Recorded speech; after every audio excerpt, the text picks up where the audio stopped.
Tie informácie sú veľmi také strohé a kusé, ale myslím si, že to potvrdila aj Banskobystrická nemocnica, že ho previezli do domácej starostlivosti, čo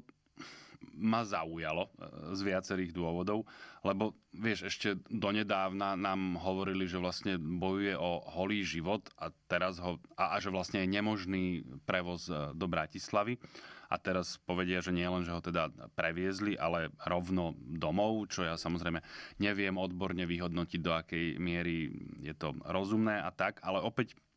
má to vrácia k tomu, čo som asi spomínal už hneď v ten deň po atentáte, lebo stále platí, že sa k tomu vlastne nevyjadrujú